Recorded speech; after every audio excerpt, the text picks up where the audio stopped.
जिस घर में चूंटियां निकलती हैं उस घर में क्या मौजज़ा होता है। अगर आपको घर में चूंटियां नजर आ जाएं तो ये काम फौरन कर लें। घर में चूंटियों को मारने वालों सुन लो, ये नन्ही सी मखलूक आपकी किस्मत बदल देगी। चूंटी एक नन्हा सा कीड़ा है जिसका जिक्र कुरान पाक में भी आया है, बल्कि इस चूंटी के नाम पर अल्लाह ताला ने पूरी सूरत नाजिल फरमाई है कि जिसका नाम सूरह नमल है।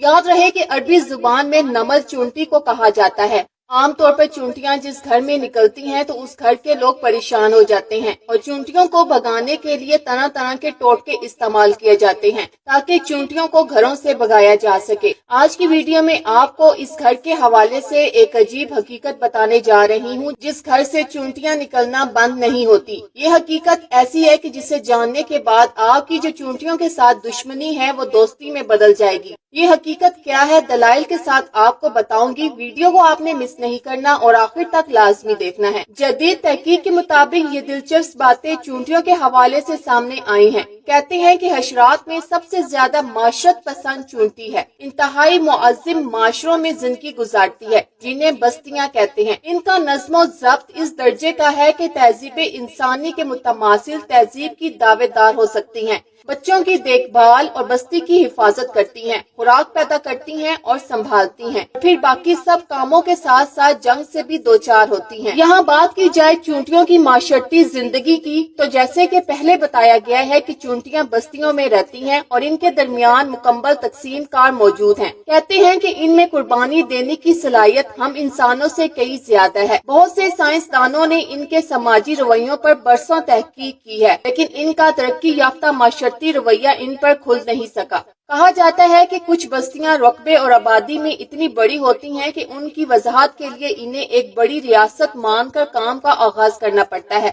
ये थी दिलचस्प मालूमात चूंटियों के हवाले से। चूंटियों के बोलने के हवाले से एक तहकीक के बारे में भी आपको बताऊंगी, लेकिन पहले आपको ये बताती हूँ कि घर से चूंटियों का मुसलसल निकलना किस बात की तरफ इशारा है।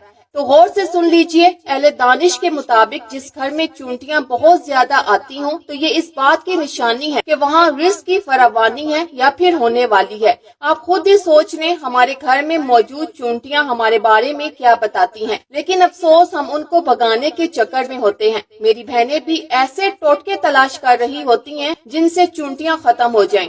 तो खुदारा ऐसा मत कीजिए, अपने घरों से चूंटियों को मत निकालें। ये आपके घर की रिस्क की फरावानी की वजह से हैं और अपने हिस्से के रिस्क के लिए आपके घर में मौजूद होती हैं। इसलिए चाहिए कि चूंटियों को खतरनाक तरह की अद्वियात के साथ कत्ल ना किया जाए, बल्कि ये तो आपके रिस्क की फरावानी लाने की तरफ इशारा करती हैं। इनको देखकर इनसे दुश्मनी नहीं करनी चाहिए और इनको मारना भी नहीं चाहिए। हाँ, अलबत्ता चूंटियों को उन सूरत में मारने की इजाजत फुकहा भी देते हैं जब ये नुकसान पहुंचाने लगे। इस हवाले से फुकहा की राय भी जान लें। फरमाते हैं कि चूंटी अगर तकलीफ का बाइस बन रही हो तो उसको मारना जायज है और इस मकसद के लिए दवाएं भी इस्तेमाल की जा सकती हैं। अलबत्ता शदीद जरूरत के बगैर आग में जलाना जायज नहीं। कि रसूल अल्लाह सल्लल्लाहु अलैहि वसल्लम ने फरमाया कि इस सजा का हक सिर्फ अल्लाह